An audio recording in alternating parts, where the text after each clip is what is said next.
On y va, Boris? C'est bon? C'est bon, c'est bon. Allez. Bonjour à tous. Je suis donc Florence Varescon et je suis responsable de l'axe éducation insertion des jeunes au sein de la Fondation Total. Donc, c'est un des quatre grands axes de la Fondation Total, hein, aux côtés des axes dialogue des cultures et patrimoine, l'axe climat-environnement et l'axe sécurité routière. L'éducation et l'insertion des jeunes à la Fondation Total concerne les jeunes 12-25 ans en fragilité sociale, essentiellement sur nos territoires d'ancrage. Et donc, on s'adresse à eux rapidement au travers de 3 domaines d'action. Le premier, c'est l'accompagnement et l'orientation des jeunes. Donc, les jeunes, pour faire court, collège, lycée, afin de les aider à avoir une orientation choisie, qui est gage de réussite. Un deuxième domaine d'action qui est la formation. Et là, on soutient des initiatives de pédagogie innovante pour également aider ces jeunes à mieux réussir. Troisième domaine d'action concerne l'insertion professionnelle, à la fois pour ces jeunes et pour les réfugiés. Donc voilà très, très brièvement, je dirais, l'axe éducation-insertion des jeunes de la Fondation Total.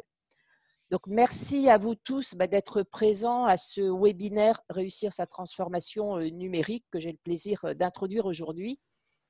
Donc, ce séminaire s'adresse à toutes les associations qui ont déposé un dossier complet lors de l'appel à partenaires que nous avons lancé au printemps dernier. Donc, nous avons reçu 117 dossiers complets, donc avec malheureusement, je dirais, une majorité d'associations que nous n'avons pas pu retenir et qui sont donc présentes aujourd'hui. Voilà, et bon, il a bien fallu faire un choix malgré, je dirais, la qualité de tous ces dossiers. Et ce webinaire s'adresse également aux associations que nous avons retenues et que vous pouvez d'ailleurs retrouver sur le site de Total Foundation. Donc, nous savons que déposer un dossier représente un travail conséquent pour les associations et nous vous en remercions. Nous avons pris ces nombreux dépôts de dossiers comme un témoignage de confiance vis-à-vis de la Fondation Total. Et c'est pour vous remercier et en quelque sorte témoigner notre solidarité en retour qu'on a décidé d'ouvrir ce webinaire à tous ces porteurs de projets donc, qui ont déposé un dossier en avril dernier. Donc, les inviter à ce premier webinaire sur une des attentes les plus exprimées par les associations actuellement, c'est le domaine du numérique. Voilà, et c'est donc notre partenaire Solidatech qui va, je dirais, mener ce webinaire. Deuxième, peut-être avant de passer au sommaire détaillé, deuxième question un petit peu autour de la solidarité.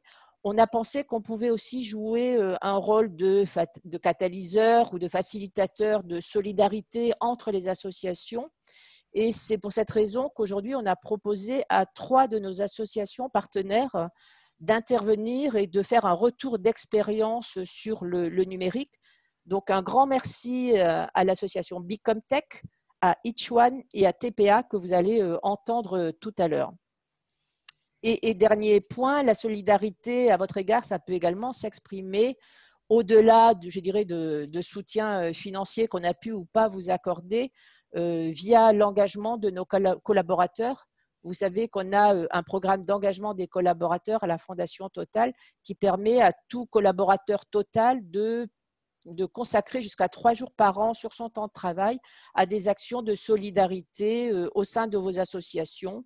Donc, n'hésitez pas à en faire bon usage et vous retrouverez, je dirais, ces informations sur le programme qu'on appelle Action, mais également sur nos futurs appels à partenaires pour ceux que ça peut intéresser sur le site de Total Foundation.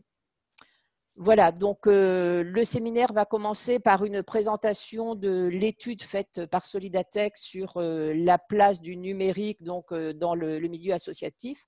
Ensuite, vous aurez les retours d'expérience des 3 associations dont je vous ai parlé. Et donc, j'espère qu'en fin de séminaire, vous serez en mesure de réaliser l'autodiagnostic de vos besoins en numérique. Ça va être la dernière partie du webinaire. N'hésitez pas, on va vous le dire, mais n'hésitez pas à poser vos questions, à faire des suggestions. C'est aussi ce qui nous fait, je dirais, avancer à la Fondation Total. Et bon webinaire. Boris, Merci, je te repasse la main. merci Florence pour cette introduction. Donc avant que je me présente et que je présente Solidatech, je tenais à vous rappeler ou proposer quelques règles concernant l'utilisation de l'outil Zoom pour ce webinaire. Donc il y a deux actions que je vous recommande d'utiliser tout au long de ce webinaire. La première action, c'est la première fonction, c'est la fonction question-réponse. Donc, vous devez avoir une barre noire horizontale sur votre écran avec écrit Q&R ou question-réponse. Donc, n'hésitez pas à utiliser cette fonctionnalité pour poser vos questions et on tentera d'y répondre tout au long. Ensuite, la deuxième fonctionnalité, c'est la fonctionnalité converser. Là-dessus, vous pouvez l'utiliser pour échanger avec l'ensemble des conférenciers et des participants. Pour cela, n'oubliez pas de modifier ici à qui vous voulez envoyer un message, donc soit à l'ensemble des conférenciers ou voilà, à tous les conférenciers et l'ensemble des participants. Enfin, on essaie quand même d'avoir votre voix au cours de ce webinaire. Alors, je vous inviterai lors des sessions de questions-réponses dédiées en fin de chaque séquence d'utiliser la fonctionnalité lever la main. Ça va nous permettre voilà, d'échanger de vive voix, mais on le fera justement uniquement lors de ces moments-là. Maintenant, je vais rentrer dans le vif du sujet avec la première séquence sur l'étude la place du numérique dans le projet associatif qu'on a mené au sein de Solidatech en partenariat avec Recherche et Solidarité. Alors, je vais commencer par vous dire quelques mots sur Solidatech, puis on abordera plus concrètement les résultats de cette étude, la place du numérique dans le projet associatif. Alors, moi, pour commencer, je m'appelle Boris. Je suis chef de projet en transformation numérique au sein de Solidatech. Donc, je suis accompagné d'Indigo qui aussi travaille avec moi au pôle marketing et communication et qui va m'aider à modérer aussi les questions que vous allez me poser tout au long. Et donc, Solidatech, bonjour Indigo. Et donc, Solidatech a pour mission d'aider les organisations à but non lucratif à renforcer leur impact par le numérique. Donc, on a différents modes d'action. On a un catalogue de solutions, des logiciels, des ordinateurs, des smartphones, gratuits ou négociés à tarif solidaire et adaptés à tout type d'associations de toute taille. Et on peut accompagner également des structures dans leur transformation numérique à travers justement des webinaires de ce type, des formations, des ateliers. Et aujourd'hui, on fait de plus en plus de l'accompagnement sur mesure. Donc, maintenant, je vais commencer par vous présenter cette étude. Alors, il faut savoir que cette étude, elle est beaucoup, enfin, elle fait à peu près 80 pages en vrai. Et là, je vais vous proposer une synthèse en un quart d'heure pour vous partager voilà, les principaux enseignements qui sont tirés de cette étude qui est basée voilà, sur des données quantitatives auprès d'associations de notre réseau, mais aussi des données qualitatives, à savoir des entretiens ou des questions ouvertes et qui vont vous permettre de tirer parti, de tirer profit de leur expérience du numérique. Donc, pour commencer, je voulais juste aussi faire un petit point sur ce qui s'est passé entre l'étude et aujourd'hui. Bien évidemment, il y a eu cette crise qui nous a confinés du coup entre le 18 mai et le 15 juin 2020. Et bien évidemment, les chiffres aujourd'hui que je vais vous présenter ne sont pas forcément à jour sur l'utilisation du numérique. Un des résultats d'une étude qui a été menée suite au confinement, c'est que sur 13 000 associations interrogées, 57% ont dû revoir leur mode de fonctionnement. Et parmi ces 57%, 34% ont souhaité revoir leur mode de fonctionnement par la mise en place d'outils numériques. Donc, tout ça pour vous dire qu'aujourd'hui, la crise a accéléré, je pense, la prise de conscience par rapport aux bénéfices qu'on peut en tirer du numérique et que voilà, les chiffres que je vais vous présenter juste après ne seront pas forcément à jour. Je pense que ça vaudra le coup qu'on refasse une étude l'année prochaine. Alors, le numérique, pourquoi faire Je pense qu'il y a des objectifs qui vont vous parler. Et je pense que si vous êtes inscrit à ce webinaire, c'est que vous avez aussi des objectifs en tête par rapport à des enjeux en tête auxquels le numérique pourrait répondre. Ce qui est frappant là, c'est sur cette slide, c'est que les usages, les objectifs sont diversifiés. C'est lié à l'évolution aujourd'hui de nos usages, notamment de nos smartphones au quotidien, du digital de façon générale. Et ce qui est important de noter au cours de ces dernières années, c'est que les usages personnels vont influencer progressivement la façon dont nous les utilisons dans le cadre professionnel. Et c'est vrai qu'aujourd'hui, finalement, le numérique, c'est pas juste le travail du service informatique qui va mettre en place des serveurs et installer des suites bureautiques sur nos ordinateurs. Le numérique, aujourd'hui, traverse toutes les actions de l'association, que ça soit mieux la faire connaître, par exemple via des différents réseaux sociaux, sites internet, via l'animation du réseau, pour envoyer typiquement des informations à ses bénévoles adhérents, à travers par exemple des newsletters, faire vivre l'ensemble du réseau de l'association, gérer ces activités. On retrouve aujourd'hui pas mal d'opportunités en ce qui concerne l'inscription des adhérents, par exemple en ligne, qui vont pouvoir payer leurs cotisations directement en ligne. Dans gérer les activités, on va pouvoir aussi faire un suivi de ces activités. En fait, le numérique permet aujourd'hui de faire des bilans plus détaillés. Donc ça, c'est une véritable opportunité qui se présente. Dans le travailler plus facilement ensemble, on pense notamment aux outils collaboratifs qui permettent aujourd'hui de gagner en efficacité. Ce sont des choses qui ont pris énormément de place au sein des associations. Et leur structure est telle que aujourd'hui, le travail asynchrone et synchrone que permettent les outils collaboratifs sont vraiment pertinents. Et ce besoin, en fait, c'est bien évidemment renforcé pendant le confinement. Je pense notamment aux pratiques de télétravail qui nous poussent aujourd'hui à travailler de plus en plus sur des documents partagés, des dossiers partagés et d'utiliser des outils de communication adaptés, typiquement à la visioconférence. Quelque chose de nouveau aujourd'hui, c'était un résultat assez intéressant lorsqu'on a fait cette étude, c'est l'objectif de pouvoir mobiliser de nouveaux bénévoles à travers des plateformes et de les former. Donc, par exemple, aujourd'hui, à travers ce webinaire, on trouve il s'avère que le numérique permet de s'affranchir finalement de contraintes logistiques du présentiel en touchant un plus large panel de personnes. Donc ça, c'est une opportunité. Et puis, il y a d'autres objectifs mais qui concernent ici plus des associations matures sur le numérique, c'est développer des projets avec les bénéficiaires et les usagers. Et je ne sais pas si c'est le cas pour vous, mais il y a aussi des outils qu'on peut utiliser pour rechercher des financements et collecter des dons. Donc voilà les objectifs qu'on va vouloir rechercher avec le numérique. Maintenant, ce que je vais vous présenter ici, c'est plutôt le panorama aujourd'hui du numérique au sein des associations françaises. Voilà. Vous allez pouvoir vous positionner par rapport à ce panorama, ce paysage du numérique au sein des associations. Donc, premier chiffre qui était assez intéressant à l'issue de cette étude, et en fait, on a posé la question d'une manière assez générale. Le numérique a-t-il eu un effet positif sur vos pratiques et vos modes de fonctionnement? Et en fait, 3/4 des responsables associatifs ont reconnu les vertus du numérique sur leurs pratiques, leur mode de fonctionnement au sein de l'association, et notamment sur les thématiques suivantes: la communication, la promotion, le fonctionnement, l'animation du réseau et la gouvernance. On passe à plus de 90% pour les associations expérimentées, qui, elles, voient aussi un impact assez largement positif.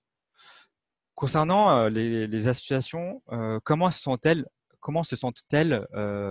par rapport au numérique? On leur a posé la question: est-ce que vous vous sentez plutôt en progrès, peu initié ou très expérimenté?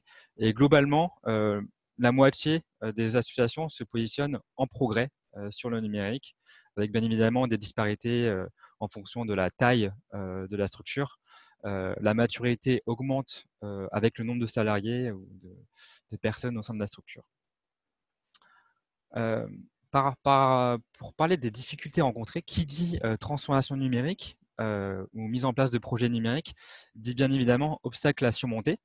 Et en fait, on a voulu évaluer le pourcentage d'associations rencontrant des difficultés. Donc 84% aujourd'hui des responsables associatifs rencontrent des difficultés, qu'elles soient peu initiées, en progrès ou expérimentées. Cela veut dire qu'en fait, tout le monde, à son niveau, va rencontrer des difficultés.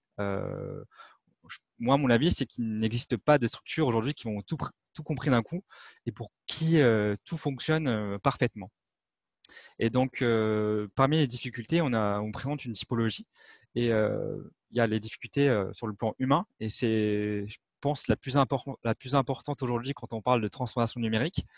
C'est lié à la capacité aujourd'hui, notamment à trouver des compétences ou même dans des situations où il y a un fort turnover, de les transmettre quand il y a des départs et aussi derrière de le diffuser au plus grand nombre. Un des enjeux aujourd'hui, c'est vraiment la difficulté d'embarquer tout le monde et d'avoir cette culture numérique commune qui permet voilà, de tirer un maximum profit.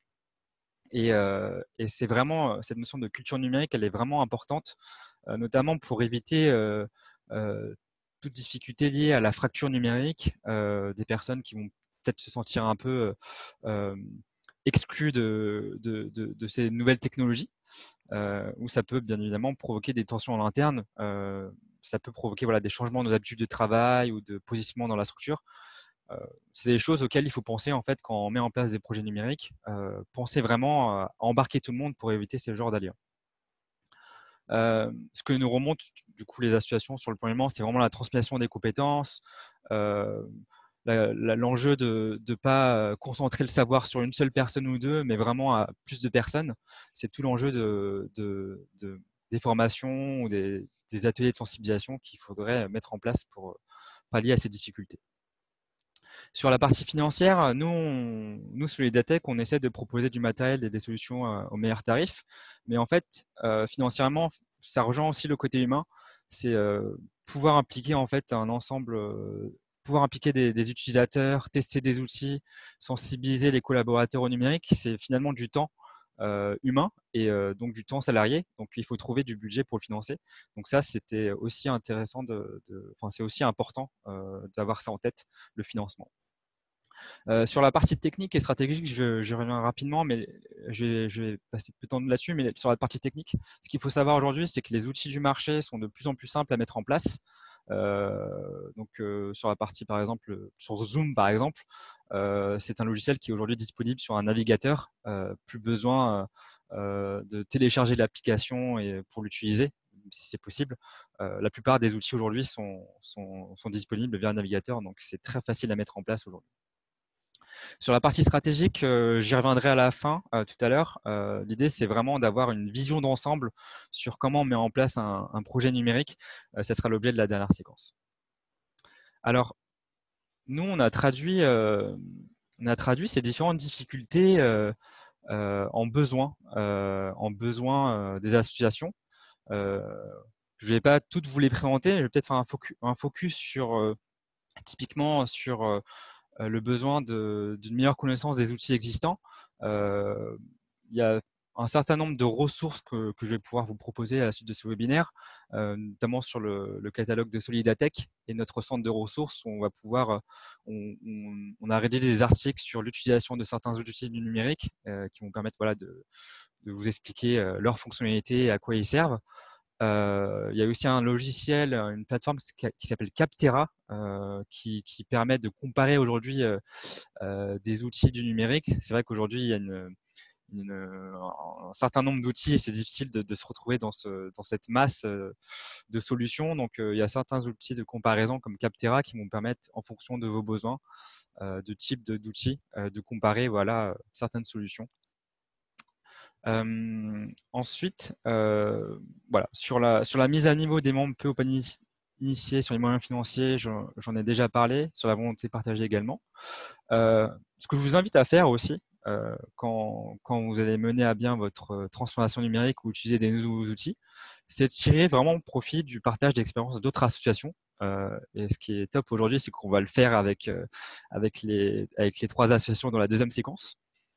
Et voilà, de tirer profit de leur partage d'expérience, que ce soit la mise en place de certains outils, sur la partie sensibilisation au niveau de la structure sur le numérique. Ça peut être assez intéressant d'avoir leur partage d'expérience. Et éventuellement, ça, j'ai pas trop d'exemples en tête, mais je pense que ça vaut le coup d'y penser sur la partie des solutions mutualisées pour partager des coûts. Ça peut être par exemple de l'achat de matériel groupé, etc. Donc, c'est les choses auxquelles il faut penser. Et enfin, un petit focus ici sur un accompagnement personnalisé pour définir une stratégie et un plan d'action. C'est un besoin qui est très souvent remonté aujourd'hui par nos associations. Il y a beaucoup de structures aujourd'hui comme Solidatech qui ont proposé ce type d'accompagnement. Aujourd'hui, on va partir du diagnostic de l'outil d'autodiagnostic Solidatech, qui est pour moi la première étape avant de définir justement cette cette stratégie et cette série d'actions. Je veux finir ce temps par vous présenter 8 clés de la réussite, enfin 8 clés pour réussir la transformation numérique de votre association. Encore une fois, c'est des clés que nous, on les a pas sorties de nulle part, on les a sorties de l'étude, de nos entretiens un peu qualitatifs, des questions ouvertes. Et c'est comme ça qu'on a un peu consolidé ces clés-là. La première clé que je vous partage, c'est ne pas perdre de vue le projet associatif. On peut avoir tendance à l'oublier aujourd'hui. Quand on pense au numérique, on va tendance à vouloir mettre en place plein d'outils, mais en fait, il faut mettre en relation les outils et votre projet associatif. C'est vraiment ça l'objectif final, et c'est important de ne pas l'oublier.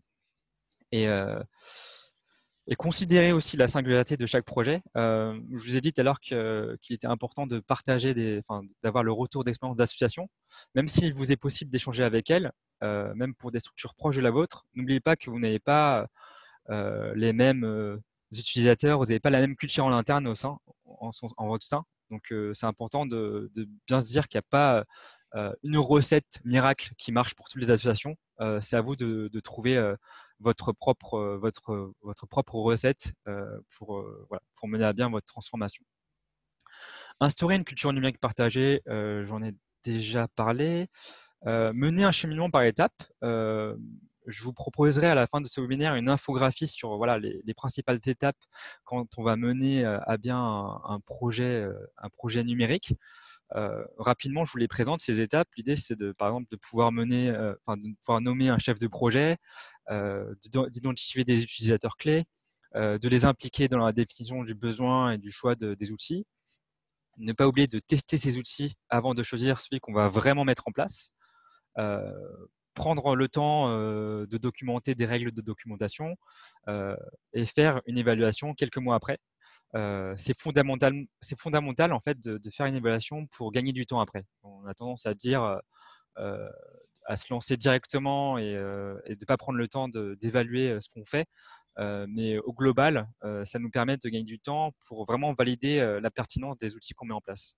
Donc voilà, c'est vraiment important la partie test et évaluation pour être sûr qu'on est dans la bonne direction. Si vous voulez. Prendre le temps, voilà, j'en ai déjà parlé, s'accorder un temps d'évaluation également. Privilégier une approche globale. Je vous présenterai tout à l'heure l'outil qu'on a développé chez Solidatech qui vous permettra de faire un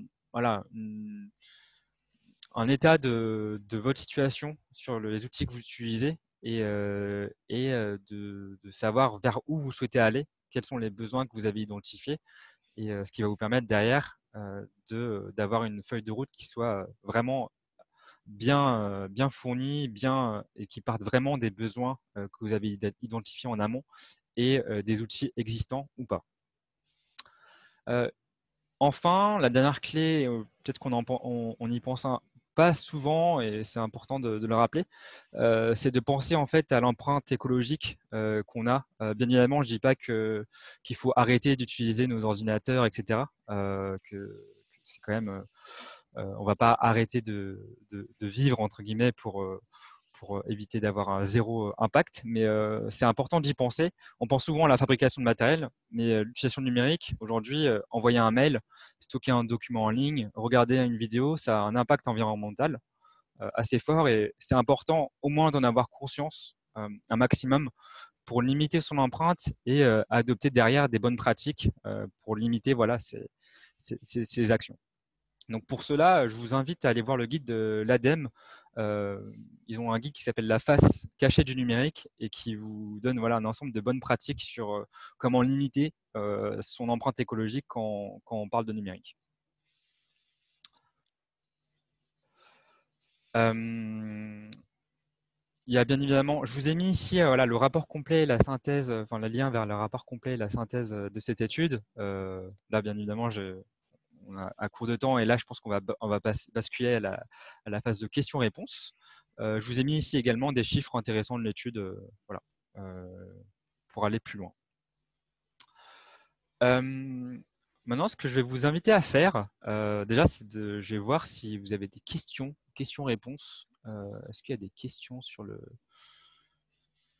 sur Zoom? Il n'y a pas de questions.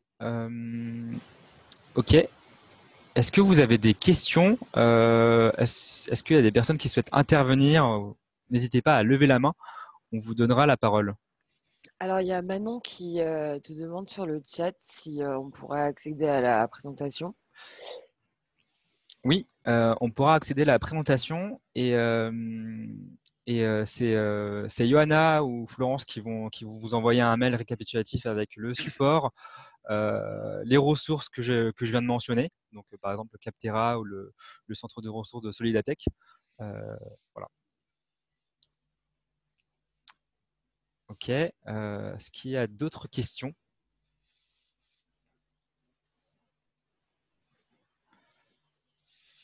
Pas de questions.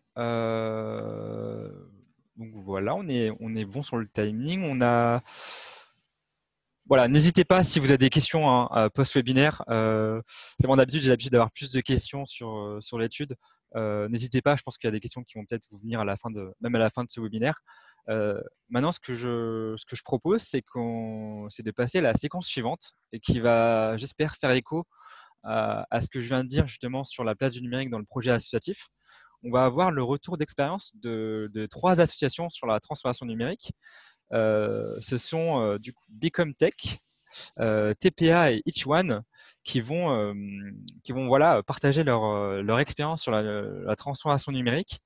Donc merci à Jean-Claude, Oscar et Dorothée que vous voyez normalement sur vos écrans qui ont accepté de partager un peu leur expérience sur le numérique, que ce soit quels enjeux en fait ils ont eu en lien avec leur structure et comment le numérique a permis d'y répondre, quelles sont les difficultés qu'ils ont rencontrées en mettant en place des projets numériques, comment la crise a impacté leur a impacté sur leur organisation, et puis je pense qu'ils auront aussi des bonnes pratiques à vous partager sur comment on met en place un outil numérique et comment on sensibilise notamment les utilisateurs finaux sur ces outils.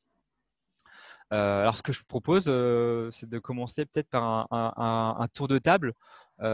Si vous pouvez chacun vous présenter votre structure et vos enjeux principaux de votre structure. Jean-Claude, peut-être que tu veux peut-être commencer. D'accord, ok, merci Boris. Bonjour à tous. Voilà, donc je suis Jean-Claude Edman, je suis membre du bureau de Total Professeur Associé, TPA, qui est une association qui est soutenue par la Fondation Total, comme vous autres.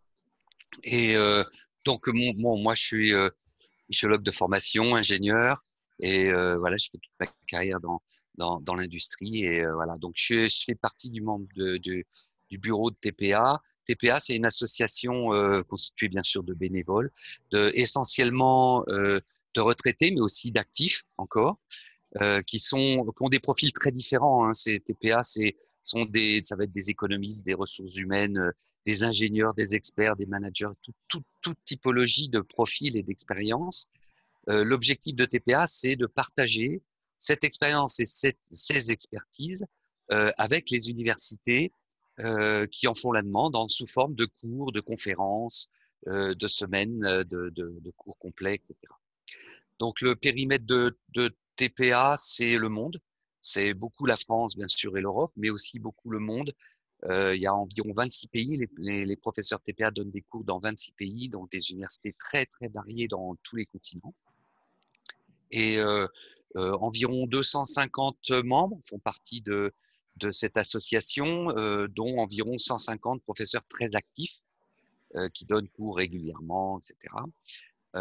Et on a eu en 2019 environ 124, on a eu 1500 demi-journées par an d'intervention. Vous voyez que la diversité de cours et de conférences est très large.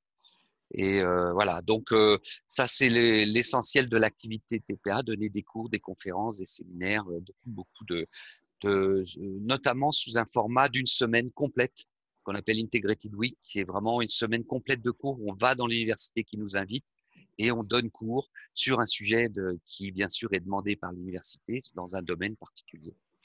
Alors voilà, donc les enjeux, on va peut-être en parler après, Boris. Oui, on parlera des enjeux, notamment liés à la crise, comment vous avez adapté Voilà. le format par rapport à votre réseau. Et il y en a, Maintenant, je vais donner la parole à Dorothée chez Bicomtech. Rapidement, présenter ce que vous faites et tes enjeux aujourd'hui, les enjeux de votre structure. Oui, merci. Donc, bonjour à toutes et à tous. Je suis donc Dorothée Roch, je suis la cofondatrice et la directrice de l'association Bicomtech. Bicomtech est une association qui s'est donnée pour objectif d'œuvrer à plus de mixité dans l'informatique et le numérique à travers des programmes d'initiation à l'informatique pour les adolescentes. Donc, on fait à la fois de la sensibilisation dans l'établissement scolaire, mais aussi de l'initiation intensive de filles qui sont principalement en classe de 3e et de seconde, qui vont découvrir le numérique avec une approche globale qui va du développement web jusqu'à la communication digitale. Et ensuite, on a un deuxième grand projet qui s'adresse aux anciennes de Jumping Tech, qui s'appelle Ambassadrice Bicomtech, qui est en fait un projet de soutien d'une communauté de filles qui décident de continuer à se former dans l'informatique et le numérique, mais aussi d'incarner auprès du grand public cette possibilité qu'ont les filles de s'emparer de ces compétences et de ces métiers plus tard. Et donc, elles vont témoigner, elles vont aussi former des pairs, mais aussi des adultes, par exemple, à la programmation. On est une association qui est du coup présente dans plusieurs territoires en France. On intervient dans 3 régions principalement, le Auvergne-Rhône-Alpes, l'Île-de-France et les Pays de la Loire. Et on sensibilise plusieurs milliers de filles, d'élèves par an. Et on intervient auprès de promos qui sont des promos de 15 filles.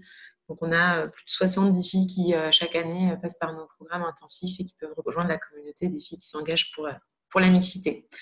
Donc, alors, évidemment, on est un acteur du digital. Du coup, c'est un peu une spécificité par rapport à d'autres associations. On a différents enjeux. On a d'abord eu... alors, il y a d'abord toute l'organisation du travail en interne liée au coronavirus. Donc, comment est-ce qu'on s'est outillé différemment pour travailler à distance. Il y a aussi comment est-ce que nos outils sont pertinents dans le cadre d'un développement associatif, puisqu'on est de plus en plus nombreux, on a de plus en plus de bénéficiaires. Donc, comment est-ce qu'on monte en charge avec des outils qui correspondent. Il y a également un autre enjeu qui était pour nous de comment est-ce qu'on transforme nos modes d'intervention et nos modes d'action pour nos bénéficiaires, puisque avec le confinement, on devait faire des sensibilisations dans l'établissement scolaire, donc c'était compliqué, il n'y avait pas d'élèves dans les établissements scolaires. Et puis ensuite, comment est-ce qu'on transforme l'accompagnement qu'on propose à nos ambassadrices et aussi lors du programme Jumping Tech, qui pour certaines promos a été totalement digitalisé. Ouais.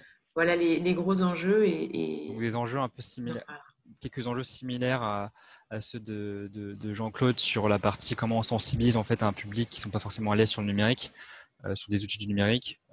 Les filles chez Bicomtech et les professeurs retraités chez TPA. Ouais. On aura l'occasion d'y revenir tout à l'heure. Merci du coup pour cette présentation, Dorothée. Oscar, si tu peux aussi te présenter à l'audience. Bonjour tout le monde, merci pour l'intervention et le webinaire. Donc moi je m'appelle Oscar, je suis directeur de l'association Each One. Alors Each One, on est une asso qui met en mouvement les citoyens, les acteurs académiques et les entreprises pour créer un modèle d'inclusion qui crée de la valeur. Concrètement, qu'est-ce que ça veut dire? C'est-à-dire qu'on déploie, nous, des programmes de formation qui sont déployés directement sur les campus de nos écoles partenaires. Et ces programmes visent 2 impacts. Un, c'est redonner vie aux projets professionnels des personnes réfugiées. Donc là, on va viser des reprises d'études ou des reprises d'activités professionnelles. Et 2, c'est d'engager les étudiants des écoles partenaires et les collaborateurs des entreprises partenaires d'Each One pour qu'ils déploient ce programme et ainsi déjà développer leurs compétences. Et 2, c'est créer des vocations et les amener à s'engager dans des structures de l'ESS derrière. Aujourd'hui, on a une trentaine de personnes dans l'équipe. C'est une asso qui a 5 ans. Donc, nous, on a accompagné 1300 personnes réfugiées, je crois, et on a 5000 bénévoles. Et donc, le numérique, nous aide à répondre à 3 enjeux qui sont vraiment forts chez nous. Un, c'est l'interne. Comment est-ce qu'on a plus d'impact au quotidien grâce aux bons outils? 2, c'est nos programmes. Un peu comme ce qui a été dit sur Bicomtech, nous, nos programmes sont en présentiel. Là, les campus des écoles ferment. Donc, comment est-ce qu'on déploie ces programmes à distance avec une population réfugiée qui n'est pas forcément toujours équipée avec les bons outils? Et 3, c'est ce qu'on appelle le passage à l'échelle. Donc, nous, on veut se construire une plateforme qui nous permettra de déployer nos programmes de manière très importante, avec beaucoup d'impact, et sans avoir besoin d'avoir une équipe de 5000 personnes derrière pour gérer tout ça. Donc voilà pour présenter rapidement Each One. Merci à tous de te présenter. Est-ce qu'on pourrait faire un petit focus justement sur la crise, peut-être commencer par Dorothée, par exemple, sur comment aujourd'hui le Covid a fait évoluer vos pratiques euh, par rapport à comment vous avez accompagné vos publics, des outils, peut-être comment est-ce que vous avez utilisé des outils, est-ce qu'ils sont multipliés ou voilà, est-ce que vous avez des petites billes sur comment vous avez vécu la crise par rapport au numérique? Ouais, alors nous, alors d'abord la première chose, c'est ce qu'on a fait, c'est qu'on a une partie de nos bénéficiaires qu'on a équipés. Parce qu'en fait, au moment où le confinement est arrivé, très vite, on savait que la scolarité aurait lieu à distance et qu'une partie des filles avec lesquelles on travaille déjà n'avaient pas d'ordinateur. Et que nous, les ordinateurs, on n'allait pas les utiliser vu qu'on n'allait pas faire de présentiel avec des groupes comme d'habitude. Donc la première chose, ça a été de se dire, bon, il y a quand même un enjeu de matériel. Donc on a proposé aux ambassadrices de venir chercher ou de leur envoyer des ordinateurs pour qu'elles puissent suivre leur scolarité. Ça, c'était un peu la réponse d'urgence.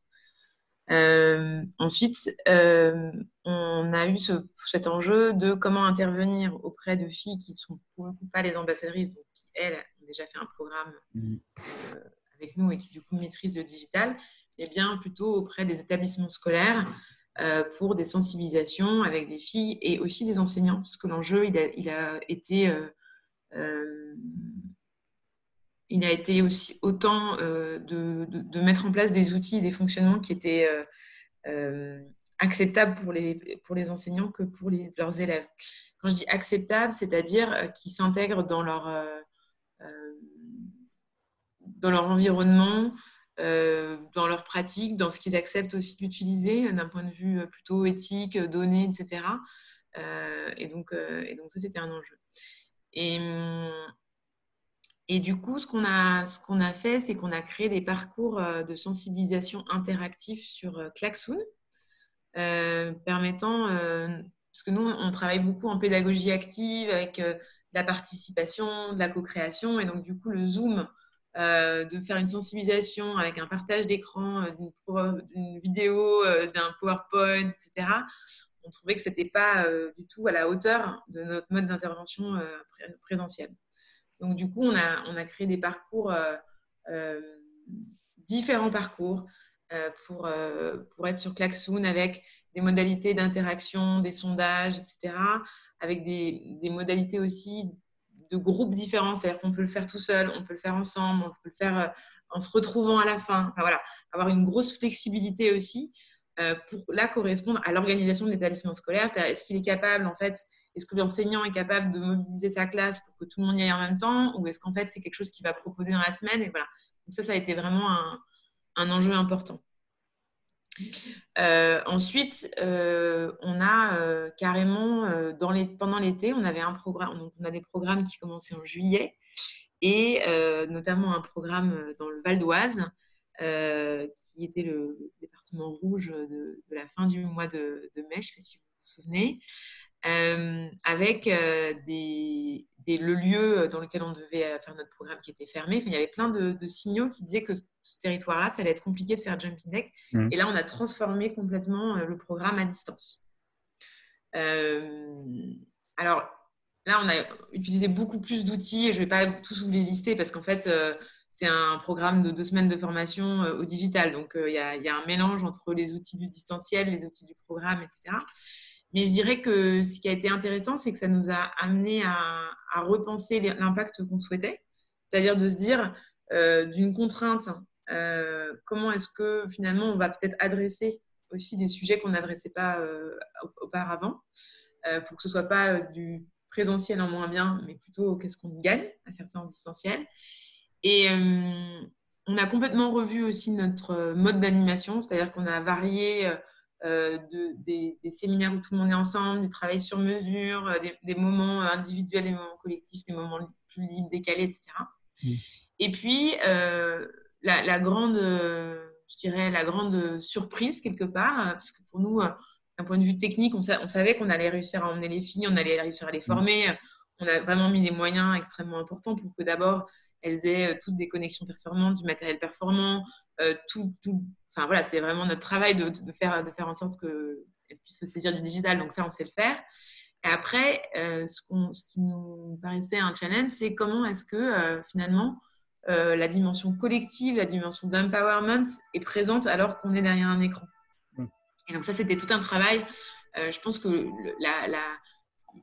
l'enjeu digital, c'est pas seulement quel outil, c'est quelle utilisation, quelle animation, quelle appropriation. Et donc là, ça a été tout le challenge et qui a été réussi puisque les filles, à la fin, notamment de la première promotion, nous ont dit j'ai l'impression qu'on se connaît depuis toujours, on s'est trop marré. Et là, on était là, mais en fait, c'est les filles de la promo à distance qui disent ça. D'accord. C'est top. C'est top. Et ça fait écho peut-être à l'expérience de Jean-Claude sur peut-être sa communauté de professeurs retraités qui sont peut-être pas forcément à l'aise avec des outils du numérique. Est-ce que tu as réussi, toi, à créer cette même adhésion, en tout cas, en tant que professeur et par rapport aussi l'adhésion par rapport aux outils numériques que vous avez proposés en distanciel pour adapter vos cours physiques justement en format distanciel? Oui, alors, juste un petit rappel. D'abord, on a beaucoup de challenges qui sont communs avec Bicomtech, même si on ne part pas avec les mêmes populations, comme tu l'as précisé. Je voulais juste rappeler un peu les enjeux historiques ou typiques, enfin, hors contexte actuel de TPA. C'est bien sûr de développer notre activité dans le monde entier, c'est-à-dire pouvoir répondre aux besoins des universités et des écoles dans le monde entier. Donc, pour ça, c'était un peu l'enjeu et ça se développait d'année en année très bien avant le Covid. L'activité de TPA, donnant des cours, le nombre de pays concernés, des nouvelles universités qui étaient demandeurs et tout ça. Donc, ça, c'est un des enjeux, je dirais, qui reste un enjeu de TPA. Deuxième enjeu, c'était bien sûr de renouveler et de recruter de nouveaux professeurs régulièrement, ne serait-ce que parce que les domaines techniques, les demandes des universités et des écoles évoluent. Et notamment maintenant, on a énormément de demandes sur des experts, des professeurs qui puissent enseigner la transition énergétique ou les domaines technologiques liés à la transition. Ça, c'est le passé, mais ça reste présent, ça reste dans les objectifs de l'association. Maintenant, ce qui est venu percuter tout ça, bien sûr, il y a à la fois la révolution numérique, et là on adresse notre sujet numérique d'aujourd'hui, c'est la révolution numérique au sens les outils, les méthodes, etc. Et donc ça c'est un projet long terme. Et je cite notamment comme exemple que cette révolution numérique amène TPA à pouvoir offrir de nouveaux services, entre guillemets, en tant qu'association. C'est-à-dire, par exemple, au lieu d'aller en présentiel dans une université pendant une semaine avec 1 ou 2 professeurs à l'autre bout du monde, c'est de pouvoir faire une conférence sur un sujet cible en distanciel, en visio, etc., avec les outils modernes. Donc ça, c'est des sujets qui ne sont pas en remplacement, qui sont en plus, donc qui permettent à TPA d'offrir plus d'offres à des écoles, des universités, suivant leurs besoins, qui ont besoin que d'un cours de 3 heures. Bon, on ne va pas déplacer un prof à l'autre bout du monde pour un cours de 3 heures. Donc ça, c'est donc élargir l'offre de notre association. Et puis là-dessus est arrivé le Covid, qui là, pour le coup, c'est un besoin immédiat, urgent, où le présentiel on oublie, puisque à la fois les voyages et les universités ferment, les voyages sont plus possibles. Donc, comment donner une semaine de cours avec des professeurs, non plus en distanciel, non plus en présentiel, mais en distanciel. Et donc, ça nous a obligés tout de suite à réagir, puisque là, on n'avait pas le choix. C'est arrivé au printemps dernier. Et puis, la rentrée académique, c'était mettre en place des solutions, on va y venir, et réfléchir comment transformer ces cours. Et il ne s'agit pas de les transformer in extenso, un cours en présentiel devient un cours en distanciel, ça ne fonctionne pas. Il faut de nouvelles méthodes, nouveaux outils, une nouvelle méthode pédagogique. Et donc ça, c'est un énorme effort. On y reviendra, je pense, sur le côté humain. Mais ça, c'est vraiment un challenge majeur pour nous. Donc, nous, ça a été ça. Le Covid, c'est un challenge très immédiat. Donc, ce qu'on a fait, et je crois que Jean-Marc Fontaine, qui est le président de TPA, et participe au webinaire. Donc, éventuellement, on pourra le faire réagir. Mais on a donc lancé un groupe de travail, de réflexion. Mais réflexion-action, hein, c'est l'objectif. Hein. On n'avait pas trop le temps de réfléchir pendant des années ou des mois. Donc, c'était un groupe de travail avec des gens volontaires concernés par notamment les méthodes pédagogiques numériques distancielles pour dire réfléchissons à qu'est-ce qu'on peut faire tout de suite pour le court terme, pour le moyen terme et pour le long terme. Et donc, on a mis en place, donc on s'est dit, il faut, le besoin urgent, c'est comment aider nos professeurs à transformer leurs cours en présentiel en distanciel. Et je rappelle que nos professeurs, étant beaucoup retraités, ont énormément d'expérience. Et l'essentiel de leur motivation et de leur efficacité, parce que c'est souvent des cours très appréciés, c'est le fait qu'ils transmettent une expérience, des anecdotes, qu'ils travaillent sur des case studies avec des sous-groupes. Et donc, le contact est particulièrement important et efficace. Du coup, la plupart ont une appréhension vis-à-vis de tout ça. Et évidemment, il faut les accompagner, les aider. Donc, le groupe de travail, on a notamment délivré 2 solutions, et peut-être qu'on y reviendra dans une prochaine question, mais on a tout de suite essayé de délivrer des formations à ces professeurs. C'est top comme moyen de sensibiliser. En effet, je pense qu'il y a toujours ce besoin de sensibiliser, que ce soit des gens en interne ou des gens, des bénéficiaires finaux, donc par exemple les filles ou les professeurs qui vont devoir se mettre à niveau. J'en ai parlé pendant l'étude tout à l'heure. Merci un peu pour ces problématiques liées aux utilisateurs. Peut-être je vais donner la parole à Oscar côté Ichuan, qui je pense, lui, a plus une vision outil, comment on l'utilise pour notre organisation en interne, à nous partager. Parce que déjà, tu peux nous présenter le nombre de personnes que vous êtes au sein de votre structure, et puis quels outils vous utilisez, vous avez l'habitude d'utiliser, et peut-être comment peut-être tu les as mis en place derrière, comment vous les avez mis en place derrière. Ok, une grosse question. Ouais. Nous, on est 30 aujourd'hui chez Ichuan en interne. Face à la crise, on avait un peu les mêmes enjeux qui ont été présentés. Donc, un enjeu interne, comment est-ce qu'on arrive à travailler de partout? Un enjeu sur nos programmes, comment est-ce qu'on les déploie à distance avec autant d'impact que quand on le fait en présentiel? Et 3, comment est-ce qu'on accélère sur notre développement? Parce que nous, on a réalisé avec la crise que à la fois les personnes réfugiées ont encore plus besoin d'accompagnement, et 2, pour la société, c'est pas le moment de se renfermer sur nous-mêmes. Donc, on a envie d'aller plus vite que ce qu'on avait prévu. Donc, concrètement, on a déployé, nous, on a 7 grands outils de travail chez Ichuan. Donc, je vous les liste rapidement et vous pourrez aller regarder comment ils fonctionnent après. On a Slack qui nous permet de communiquer en interne. Donc, on a 0 mail, tout par Slack, ce qui permet de rendre les infos très accessibles. 2, on a un outil qui s'appelle Notion, qui nous permet de collaborer sur des documents et d'avoir une base où tous nos processus, nos infos clés sont accessibles à tout le monde. 3, on a un outil qui s'appelle Airtable, qui est un espèce d'Excel collaboratif où on stocke toutes nos données. 4, on a Zoom et WooClap, du coup, qui est une alternative à Klaxoon dont on parlait tout à l'heure, pour animer des éléments à distance. Ensuite, on a LastPass. Alors ça, c'est un outil pour stocker et partager les mots de passe. Ne négligez pas cet outil-là. Il vous permet de ne pas avoir de doc ouvert avec tous les mots de passe de votre association qui sont partagés à tout le monde. On a Salesforce pour gérer tous les partenaires et les bénévoles. Et pour terminer, on utilise beaucoup la suite Google quand on a besoin de tableaux, de faire des présentations, avec un petit outil bonus qui s'appelle Zapier, qui permet de faire parler des outils entre eux. et qui permet de débloquer à peu près toute situation. Donc voilà, ça c'est les outils que tout le monde utilise chez Each1, qui sont accessibles à tout le monde et sur lesquels on forme toute l'équipe. Pour répondre à la deuxième question, comment est-ce que... Pardon. Oui, justement, j'allais te poser la question sur comment vous avez mis en place ces outils en fait. Quelles sont les étapes de mise en place finalement de ces outils en interne? Ouais. Alors on a pas mal réfléchi à ça parce que les 7 outils dont je vous parle, on les a déployés depuis le mois de juin. Donc ça fait un gros changement d'un coup. Ok. Alors nous, on avance, on a une petite méthode, donc il y a 7 temps pour faire ça. Ça paraît un peu long, mais c'est important de tous les faire. Commencez par bien écrire vos besoins. Écrire ses besoins, c'est écrire concrètement et simplement ce qu'on a besoin de faire. J'ai besoin de pouvoir envoyer un mail, enfin un message à tout le monde, à une seule personne. J'ai besoin de pouvoir garder des infos, enfin tout ce que vous avez besoin de faire concrètement. 2, tester les outils. Bory l'a bien dit, demandez autour de vous. Il y a plein de ressources qui existent déjà pour avoir un peu des infos sur les outils. Et surtout, créez-vous des comptes tests et testez-les en conditions réelles.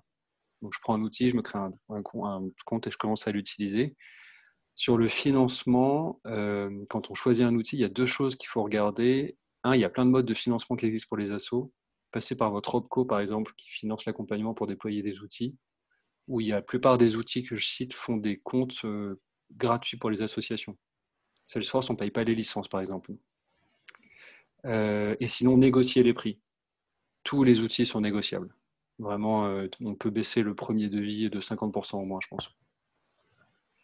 Une fois qu'on a testé, qu'on a choisi un outil, cadrez bien l'utilisation avant. Prendre un outil et le déployer sans réfléchir avant à comment on va l'utiliser, souvent, ça ne marche pas. Donc nous, on commence par écrire un guide qui explique comment fonctionne l'outil de manière très concrète et en mettant des liens vers les tutos. Encore, il existe des tonnes de tutoriels qui existent déjà, qui sont très bien construits sur Internet. Et ensuite, nous, on écrit des règles de fonctionnement internes. Concrètement, par exemple, sur Slack, nous, on s'est interdit d'utiliser des messages privés ou des canaux qui ne sont pas accessibles à tout le monde. On veut que toutes les infos soient accessibles à tout le monde. Réfléchissez bien à quelle culture vous voulez mettre autour de cet outil-là. Une fois que vous avez bien cadré, paramétré l'outil complètement, là, vous l'expliquez à l'équipe, vous le déployez. Ensuite, vous formez l'équipe. Donc là, nous, on fait des sessions de 2 heures très concrètes où on va manipuler l'outil en direct. Il reste 2 étapes, du coup. Une que nous, on appelle le jardinage. Le jardinage, ça veut dire qu'une fois qu'on a déployé un outil, si on ne s'en occupe pas, il va se dégrader petit à petit. Donc, jardiner, c'est rappeler systématiquement les règles de fonctionnement avec pédagogie et bienveillance. Typiquement, sur Slack, si vous connaissez, il y a plein de canaux. À chaque fois qu'une info est postée sur le mauvais canal, on va le dire gentiment. Tu pourrais poster l'info ici. En gros, pour que tout le monde prenne les mêmes réflexes. Et le jardinage, c'est aussi ranger les infos au bon endroit. Si vous avez un grand drive ou un serveur, ceux qui sont responsables de jardiner vont ranger les docs régulièrement au bon endroit. Ce que tu appelles jardinier, finalement, c'est un peu des référents des outils qui vont avoir la main sur la technique, mais aussi qui vont définir les usages, quoi. C'est ça, exactement. Nous, on nomme 1 ou 2 jardiniers par outil. Et chaque semaine, ils ont un petit créneau dans leur agenda et ils disent tiens, je vais ranger les infos, je vais regarder que tout se passe bien. Et le dernier point qui est clé, prévoyez quelque chose pour améliorer votre outil de manière continue. Donc nous, on a un canal Slack qui s'appelle Amélioration, où chacun peut mettre des idées. Et si sur Airtable, on faisait ça, et petit à petit, on les met en place.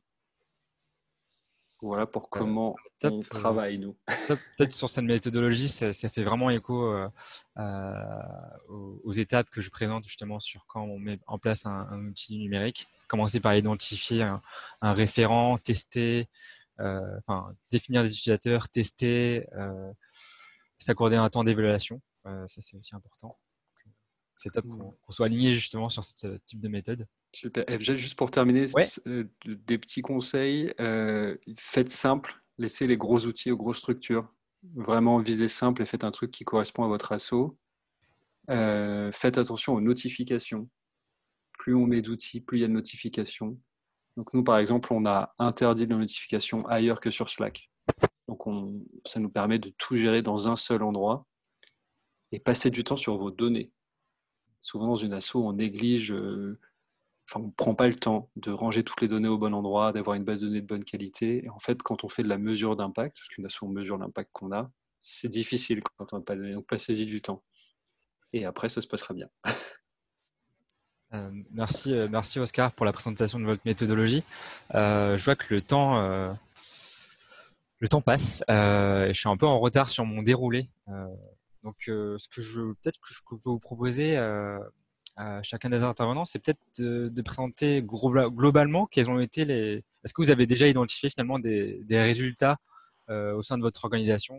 Typiquement, est-ce que vous avez réussi à gagner du temps? Est-ce que vous avez eu de la motivation? Ça a généré de la motivation? Est-ce que ça vous a permis de toucher plus de bénéficiaires finaux? Si vous pouvez partager rapidement les grands résultats des apports du numérique sur votre projet, sur vos projets. Jean-Claude, Dorothée, si vous voulez commencer. Comme vous voulez, Dorothée, si tu veux.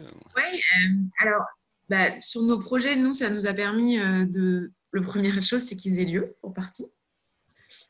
Puisque on faisait face à une contrainte qui était celle de faire des choses à distance. Donc, si on n'avait pas pris ce virage-là sur ces modalités, ça n'aurait pas eu lieu. La deuxième chose, je dirais que ça nous a permis de toucher des bénéficiaires qu'on ne pourrait pas toucher habituellement. Puisqu'on a des enjeux sur la mobilité de nos bénéficiaires pour venir à nos programmes. On intervient dans des territoires qui sont généralement accessibles en transport en commun. Et en fait, en dématérialisant certaines choses, on a pu avoir des filles qui participaient alors qu'elles n'auraient pas participé physiquement. On a eu des nouveaux bénéficiaires. Ensuite, il y a eu un autre impact, ça a été de se dire on propose finalement des modalités qui sont celles qui vont être celles du travail dans le monde de demain. Et en tant qu'acteur qui initie à l'informatique et au numérique et qui propose d'ouvrir le champ d'orientation des filles vers des environnements qu'elles méconnaissent et qui ne sont pas celles qu'elles privilégient dans leur majorité, et en fait, on leur donne accès aussi à qu'est-ce que c'est que se former en ligne. Les universités du monde entier font aujourd'hui des MOOC. Être en mesure d'apprendre avec un environnement digital qui est construit, qui est sain, qui est structuré, c'est très précieux. Et puis, dans le monde professionnel, il y a évidemment aujourd'hui la contrainte du Covid, mais dans la tech, il y a déjà un mouvement de travail à distance. Donc, c'est aussi comment est-ce qu'on est en mesure de prendre des fonctions et d'occuper des postes sans être en présentiel. Merci Dorothée pour ce partage. Jean-Claude. Oui, alors, pardon, très rapidement, on a mis en place tout de suite, donc pour répondre à ces besoins de la rentrée en distanciel, deux actions principales. Une première, c'est une formation, ce qu'on appelle plus lourde, c'est-à-dire qu'on a proposé à 8 professeurs volontaires de se former aux principaux outils du distanciel. Alors je dis principaux parce que nous on a une contrainte majeure, c'est que on va donner cours dans les universités, donc on ne peut pas choisir les outils sur lesquels on va travailler, ni en plateforme, ni en interaction visio, ni en support, etc. On dépend des installations, des choix techniques des universités, et elles sont larges et variées. Donc on a mis en place cette formation, 8 volontaires, c'est une formation de 17 heures, donc c'est assez lourd pour chaque participant. C'est sur principalement Zoom, Teams comme outil de visio et ou Clap. Je rejoins ce que disait Oscar tout à l'heure, où on a choisi et Dorothée un outil Teams plus WooClap ou Zoom plus WooClap pour beaucoup développer l'interactivité, compenser le manque de présentiel. Et puis, cette formation s'est terminée par toute une série de classes virtuelles, d'applications vraiment très appliquées. Et donc, ces 8 professeurs vont commencer à essaimer, devraient être opérationnels au moins pour leurs cours qui arrivent tout de suite en distanciel. Et puis, on a mis parallèlement, on a créé ce qu'on appelle une formation light, qui est un soutien à d'autres professeurs, beaucoup plus de professeurs, qui souhaiteraient se former au distanciel.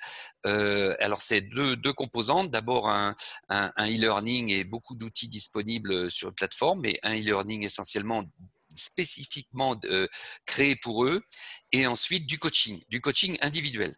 Donc on met en place du coaching individuel pour chaque prof qui en ferait la demande, et on a eu déjà une douzaine de professeurs qui sont volontaires et qui suivent, qui vont, comme je parle aujourd'hui, commencer cette formation ou ont déjà commencé. Et donc ce qu'on souhaite, et le challenge c'est ça, c'est que ces volontaires qui sont ouverts à faire du distanciel, et c'est un vrai challenge pour eux, hein, qui adorent le présentiel, c'est de faire ambassadeur, et c'est de créer une culture numérique auprès, et d'aller à la fois soutenir, aider, mais aussi conseiller aux autres professeurs, les 150 actifs dont je mentionnais tout à l'heure, et de passer au numérique, que ça, il y a des vertus, il y a beaucoup de choses qui sont positives dans le distanciel. Et donc ça, c'est les deux actions immédiates. Et puis plus long terme, on va probablement équiper une salle au sein de TPA, une salle en vidéo pour faire du visio synchrone ou asynchrone. Et puis un soutien. On va sûrement probablement créer au sein de TPA une petite équipe de soutien pour les méthodes pédagogiques et les outils pédagogiques au distanciel. Ça va être très rapide. Voilà. Super, merci Jean-Claude pour cette conclusion sur les apports du numérique au sein de TPA. Oscar, pour finir, depuis juin, est-ce que tu as eu ressenti des effets positifs au sein de ton organisation en termes d'efficacité, de motivation? Depuis juin, oui. Pour conclure très rapidement, en interne, on a senti une vraie différence en structuration, en partage, en accessibilité des informations. C'est plus facile d'avancer, de lancer des nouveaux sujets chez nous. Côté programme, on est en train de les déployer tous à distance, ce qui n'était pas gagné avant l'été, parce qu'on ne savait pas comment faire. Et côté préparation de l'après, on est en train de faire un travail de cartographie des données qui est un petit peu lourd, mais qui va nous permettre de bien nous préparer pour la suite. Et pour conclure, je vous mets en commentaire, j'avais préparé par écrit tout ce que j'ai dit, donc vous y retrouverez les outils et la méthode dont j'ai parlé, si besoin. Super. Merci, et merci à vous trois pour votre intervention. Je pense que c'est très précieux pour les associations qui sont présentes, qui assistent aujourd'hui à ce webinaire. Si vous avez des questions, n'hésitez pas à nous les partager. Peut-être qu'on pourra les transmettre aux intervenants. Ce que je propose, c'est de passer à la séquence suivante, justement sur comment on fait pour déjà commencer à faire… quel est le premier pas aujourd'hui pour faire son premier pas vers la transformation numérique, votre transformation numérique. Donc, je vais remettre le partage d'écran. Est-ce que vous voyez bien mon écran?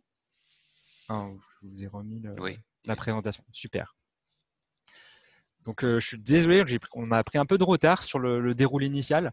Ce que je vous propose, c'est qu'on passe 10 minutes sur la séquence, justement, sur réaliser un diagnostic de ces besoins numériques. Et je pense qu'on pourra conclure ce webinaire aux alentours de 12h15, 12h20. J'espère, ça va dépendre de comment on avance. Alors, établir un diagnostic numérique, quels outils aujourd'hui sont à disposition? Alors déjà, pourquoi faire un diagnostic numérique? Pour moi, c'est vraiment le premier pas vers sa stratégie de transformation digitale. L'idée, c'est de faire un peu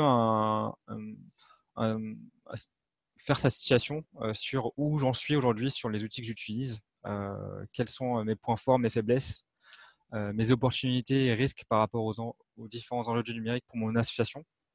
C'est vraiment ici identifier des besoins. Oscar tout à l'heure en parlait, typiquement pour faire une liste des besoins, c'est déjà solliciter ses collaborateurs. De quoi avez-vous besoin aujourd'hui? Ça va me permettre de choisir les outils. Où je souhaite aller et comment j'avance, c'est aussi des questions auxquelles vont pouvoir répondre ces diagnostics. Un ensemble d'outils existe aujourd'hui. Aujourd'hui, je vais vous présenter celui de Solidatech, mais il faut savoir que typiquement, le MEDEF propose un outil de maturité numérique qui puisse destiner à des entreprises qui ont des problématiques vraiment business, de relations clients, d'offres commerciales. Il y a aussi un diagnostic proposé par Animafa qui s'appelle « Évaluer ses pratiques numériques » et qui est un questionnaire de 40 questions qui va vous mettre dans des situations par rapport aux outils numériques, comment les utiliser, et qui va aussi vous sensibiliser tout au long du questionnaire. Donc, je vous invite aussi à le faire après ce webinaire.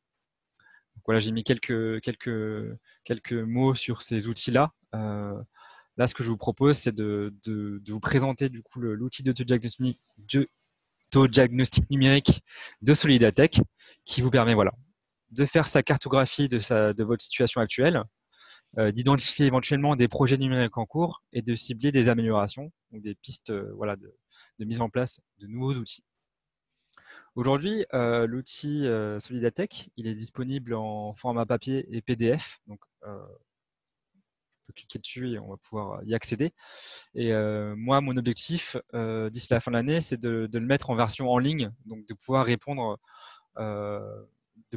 aux différentes questions de cet outil directement sur un site web. Ça, c'est un projet en cours. Pour l'instant, on a ce format PDF qui nous permet de faire de dresser sa situation sur la transformation numérique, sur les outils qu'on utilise ou pas. Et cela en 7 thématiques.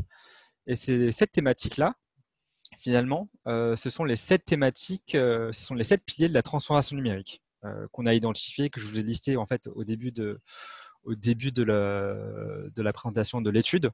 C'est des outils relatifs à l'animation du réseau, des outils relatifs à gagner en visibilité sur le web, au travail collaboratif, au financement de vos projets, de la gestion de vos ressources humaines et financières, de la sécurité et aussi sur la thématique de comment on pilote aujourd'hui sa stratégie de votre transformation numérique. Donc en fait, pour chaque pilier, on vous propose un ensemble de questions relatives aux outils que vous utilisez. Et je vais prendre un exemple. L'exemple que j'ai là, c'est animer votre réseau. Donc, à chaque fois, on met une description de ce que représente ce pilier-là. Donc, l'animation consiste à établir un lien avec votre réseau, mais également à le faire interagir pour gagner en implication et participation des membres. Certains aspects peuvent rejoindre le travail collaboratif. Donc là, nous, on aborde uniquement l'aspect communication en interne. Donc, pour chaque pilier, on a un ensemble de questions qui vont vous questionner sur les outils que vous utilisez au sein de votre association ou que vous n'utilisez pas ou que vous êtes en train de mettre en place, donc sur la colonne « C'est en cours ». Des outils que vous n'utilisez pas, mais vous pensez en avoir besoin. C'est aussi important. Si vous avez déjà identifié des besoins auprès de l'utilisateur, c'est important de pouvoir cocher ici en fonction des différentes questions. Et non, je ne pense pas en avoir besoin. C'est des outils où en fait, finalement, on n'a pas vraiment de besoin par rapport à ça, donc ils sont un peu hors périmètre. Donc, ça prend, je pense, à peu près, dépendant de la taille de votre structure, je pense. Si vous êtes une structure de 5 personnes, c'est assez facile de remplir ce questionnaire et je pense qu'1 heure suffit pour le remplir. À plus de 20, ça devient un peu plus compliqué parce que finalement, il peut y avoir autant d'outils utilisés dans votre structure que de personnes. Donc là, l'intérêt, c'est aussi de vous aligner sur vous aligner sur le même niveau d'information au sein de votre structure, sur les outils existants ou pas. Typiquement, ça ne m'étonnerait pas qu'au sein d'une structure, il y ait à la fois un outil Gmail, par exemple, et un outil Outlook qui est utilisé au sein de la même structure. L'idée, je pense qu'à la fin de ce diagnostic, c'est peut-être de se dire qu'on utilise un outil par type d'usage. C'est une des questions auxquelles vous allez pouvoir répondre en sollicitant des fonctions en interne. Là, par exemple, sur la partie animation du réseau, c'est plus des personnes typiquement liées à la communication qui vont pouvoir répondre à ce type de questions. Sur la partie gérer vos ressources humaines, là, ce sera peut-être d'autres personnes qui auront cette information sur les outils qu'ils utilisent. Voilà, c'est vraiment un outil qui vous permettra, en fait, qui vous servira finalement de base de discussion en interne vraiment pour faire vraiment sur le point sur votre situation et voilà, c'est vraiment nécessaire d'aller solliciter tout le monde en interne, impliquer les différents services et vraiment ce qui est important de faire aussi sur la colonne, par exemple, je pense en avoir besoin, non et je pense en avoir besoin. Typiquement, c'est de valider avec la direction ou avec les instances dirigeantes si ce besoin que vous avez mentionné est bien en phase avec la stratégie, mais également les contraintes auxquelles, bien évidemment, il faut penser. Ça peut être des contraintes budgétaires. Mettre en place un outil, ça peut avoir un coût. Ça peut nécessiter, voilà, on le disait tout à l'heure, l'importance d'avoir un référent de l'outil, un chef de projet qui puisse dédier du temps sur la mise en place de l'outil, tester avec les utilisateurs, etc. Ça peut prendre du temps. Donc, c'est important de valider aussi avec les instances dirigeantes qu'on va pouvoir se lancer voilà, dans la mise en place de cet outil. Alors, une fois que vous avez fait ce travail-là, vous allez pouvoir en fait construire votre cartographie numérique et qui va vous permettre d'ailleurs de démarrer votre feuille de route. Alors, à quoi ressemble cette cartographie du numérique? Elle ressemble un peu à ça. Donc ça, c'est un peu à gauche, vous avez les différents piliers de la transformation numérique que je vous ai mentionné tout à l'heure. Et en fonction des réponses du questionnaire, vous allez pouvoir en fait préciser dans la partie existante si vous utilisez, par exemple, sur la partie animée, est-ce que vous utilisez un logiciel d'email, est-ce que vous utilisez un logiciel de newsletter, est-ce que vous utilisez voilà, des différents outils, votre site web par exemple, et vous allez les mettre dans la colonne existant. S'ils sont déjà en place et du coup on n'a pas besoin, enfin, le besoin est bien validé et il n'y a pas de souci. En cours, si c'est des choses qui sont des projets qui sont en cours de mise en place, mais aussi peut-être qu'il y a des outils que vous utilisez déjà, mais voilà, c'est peut-être pas optimal. Je pense que si vous pensez qu'il y a des améliorations à faire sur cet outil en termes de définition des besoins d'outils utilisés, je vous conseille de les mettre dans la colonne en cours et pas existant. Ça va nous permettre de se dire il faut qu'on re-réfléchisse à la façon dont on utilise cet outil. Par exemple, je dis un exemple au pif, Slack par exemple. Aujourd'hui, Slack, on l'utilise pas tellement bien, mais on aimerait bien optimiser, réfléchir un peu aux usages qu'on en fait. On va pas poster par exemple des photos de vacances sur l'outil Slack. Donc là, redéfinir des usages importants. Donc là, on va les mettre en cours ou à planifier. Et donc là, je vous ai mis un exemple de la façon dont on peut le remplir cette cartographie. Donc, à chaque question correspond à un type d'outil. Et c'est simple, les outils, vous allez les remettre ici sur ce template. Bien évidemment, il y a différentes granularités, différentes façons de le remplir. Tout simplement, comme c'est fait ici, mettre les outils.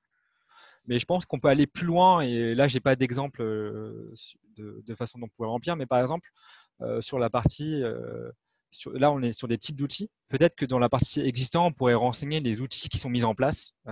Est-ce que le système d'email, on utilise Mailchimp ou un autre outil? C'est bien de le préciser. Encore une fois, c'est un outil qui permet de vous aligner sur le même niveau d'information au sein de votre organisation. Je vous recommanderais par exemple de l'imprimer, de l'afficher dans votre open space si vous en avez un. Et comme ça, les personnes savent quels outils aujourd'hui on utilise en fonction de tel usage et de tel objectif. Donc voilà, préciser l'outil et s'il y a, préciser s'il y a un référent de l'outil, s'il y a une personne qu'on va pouvoir contacter en cas de problème ou contacter si on a des suggestions d'amélioration sur l'outil.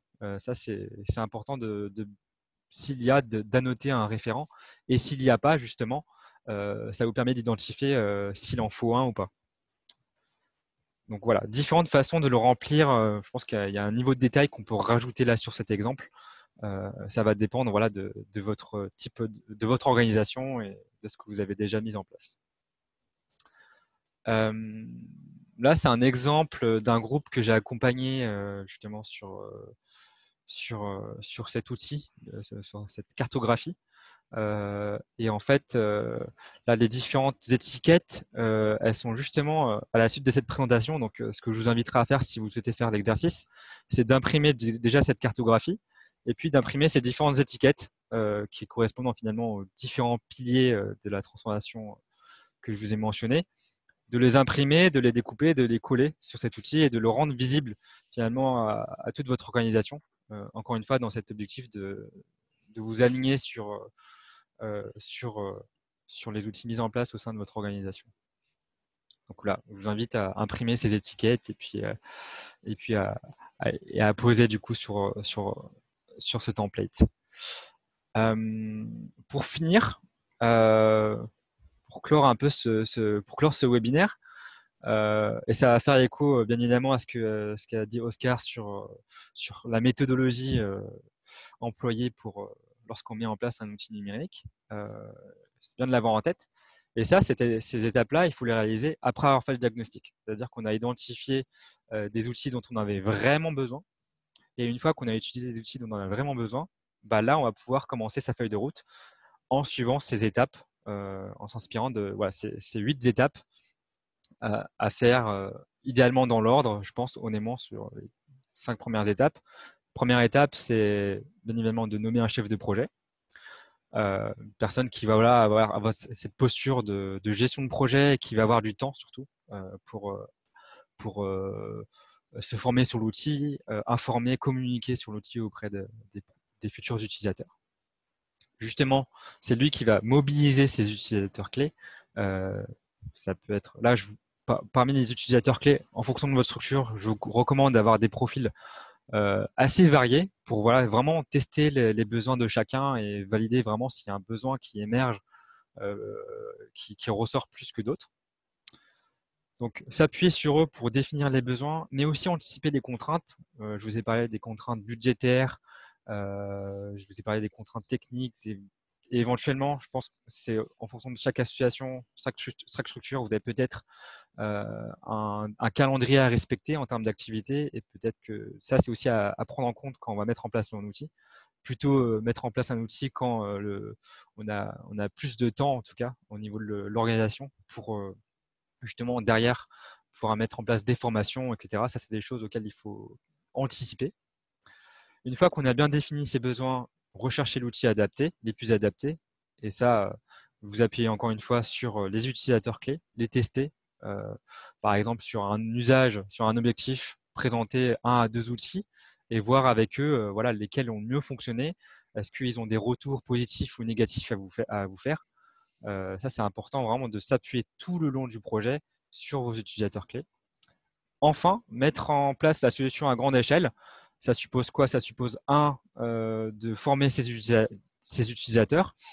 Et en bonne pratique, ce que je vous recommande aussi, c'est au moment de lancer et de déployer la solution, c'est d'organiser vraiment une communication, lancer l'outil, un atelier de prise en main, animer une réunion qui annonce finalement le déploiement de l'outil pour que les personnes soient informées tout simplement sur l'outil, les fonctionnalités, pourquoi on le fait. Ça rejoint aussi le côté embarquer tout le monde en fait dans la mise en place de cette solution, parce que finalement s'il y a des réfractaires, des personnes qui sont un peu réfractaires, ça va poser problème, je pense, à long terme en termes d'utilisation. L'idée, c'est de mettre un outil qui soit utilisé par plus grand nombre et pas qu'il soit mis de côté indéfiniment.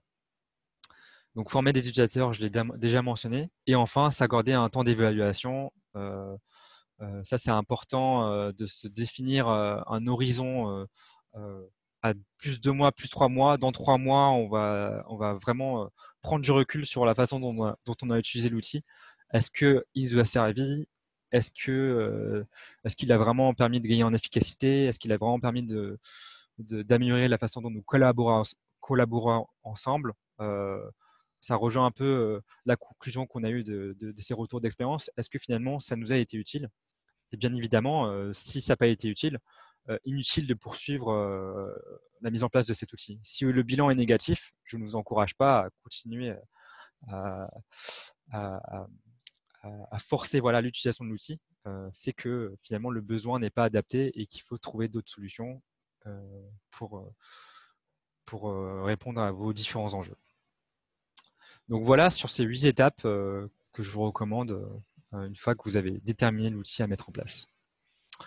Alors, est-ce qu'il y a des questions, Indigo? Peut-être que tu vas me remonter.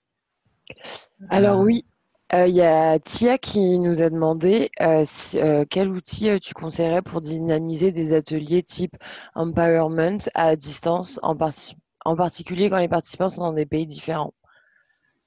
Alors, je ne sais pas si c'est par rapport des types empowerment à distance. Alors, je sais qu'il y a beaucoup d'outils de brainstorming qui vont permettre en fait d'inciter chaque participant à donner des idées. Je pense que l'idée quand on anime des ateliers, la difficulté, c'est vraiment de faire participer chacun à ces ateliers. Et là-dessus, il y a beaucoup d'outils qui sont à disposition. Dorothée a mentionné tout à l'heure Klaxoon, qui a, je pense, des fonctionnalités de sondage, de création de nuages de mots, etc. Donc ça, c'est top. Il y a aussi des outils de post-it qui sont intéressants, des tableaux blancs virtuels sur lesquels on va pouvoir apposer des post-it. Chacun va pouvoir apposer des post-it pour donner des idées. Et l'idée, c'est de partir de ces tableaux virtuels pour échanger sur des thématiques. Alors, j'ai un outil en tête qui est un outil libre développé par les colibris qui s'appelle Post-it, les colibris. Donc, je pense que tu peux le partager sur la conversation. L'équivalent Google, c'est Jamboard, mais pour le coup, Jamboard, tu peux pas l'utiliser sans identifiant, alors que Colibri, tu peux l'utiliser sans identifiant. Et puis voilà. Et puis j'aurai d'autres. Je pense que dans l'email récapitulatif de ces webinaires, j'aurai d'autres outils à vous proposer typiquement pour animer vos ateliers. J'y penserai. Je penserai à vous donner d'autres idées. Est-ce qu'il y a d'autres questions? Alors, il y avait une question de Manon qui nous demandait un mini récap sur la manière dont Solidatech a accompagné les associations TPA, Becomtech et Each One dans leur transformation numérique. Et pardon, ça a coupé de mon côté. Ah, pardon. Si c'était possible de faire un récap sur la manière dont Solidatech a accompagné les associations. D'accord. Alors, on n'a pas accompagné TPA, Each One et Becomtech. C'est des associations que j'ai eu la chance de rencontrer la semaine dernière. Mais bien évidemment, n'hésitez pas en fait à nous contacter.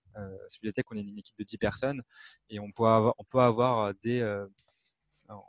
en fonction de vos besoins, on peut vous accompagner. Donc, n'hésitez pas à nous solliciter sur notre adresse générique.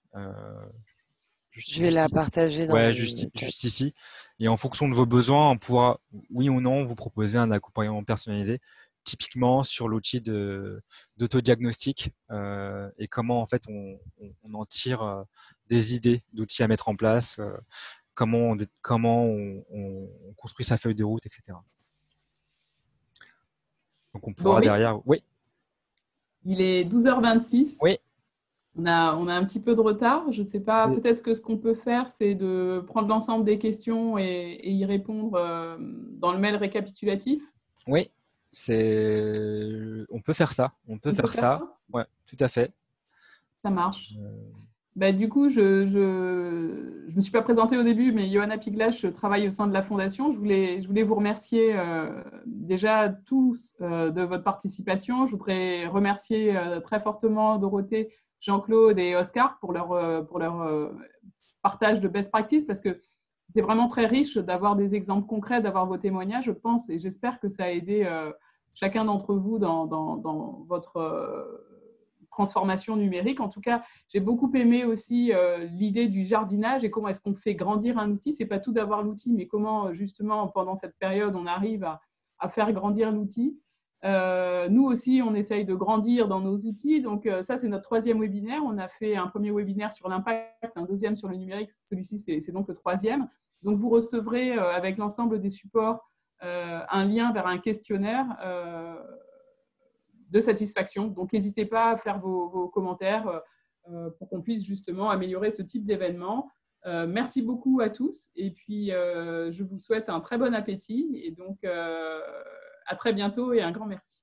Merci à tous et toutes. À très bientôt. Au revoir. Au revoir. Au revoir. Au revoir. Merci à tous. Merci. Au revoir. Au revoir, merci.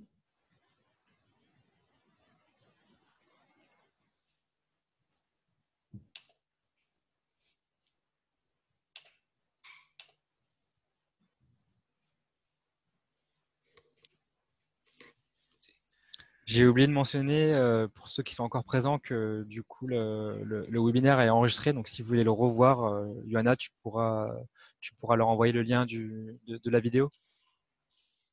Oui, c'est un oui. Tout à fait, ouais. Super. Super, merci à tous. Hein. Merci beaucoup pour Merci beaucoup, l'invitation. Jean-Claude. Merci, Merci Fondation beaucoup. Total. Merci, Merci Solidatech. Et merci, Boris. Et merci Boris.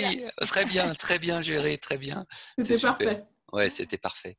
Merci, Ouais. allez, Très bien, au revoir. merci. Au revoir. Bonne journée. Au revoir, merci. Au revoir. À bientôt.